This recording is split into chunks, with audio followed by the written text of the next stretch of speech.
Plečnikovem vrtu na Karunovi 4. Z brati so kupili hišo, da bi lahko skupaj živeli v njej. Nikoli niso živeli skupaj. Plečnik je hiši prizidal še prizidek, ki ga lahko vidite za mano. Jože Plečnik si je na koncu zgradil še ženski vrt.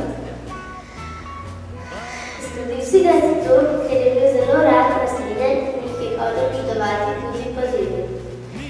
Čeprav je bil sam zelo visok, si je zgradil majhna vrata dovolj zrak, da ni moral hajati ven. Kam ste namenjene?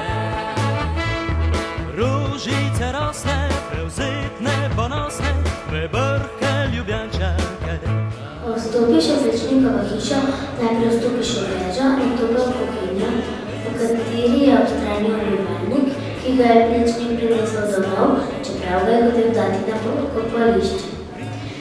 V kuhinji ima še edino mizo in štedilnik. Upa Ljubljančanke, nekdo bo rad imel, nekdo bo upat smer. Plečnik je v svoji okrogli sobi imel razmetano mizo s pripomočki za pisanje. V sobi je imel tudi posteljo in omaro s knjigami. Na mizi je imel tudi sivkovo teniško žogico. Ko je opremljal sobo, je imel posteljo najprej v prostoru, ki ga je kasneje spremenil v kopalnico.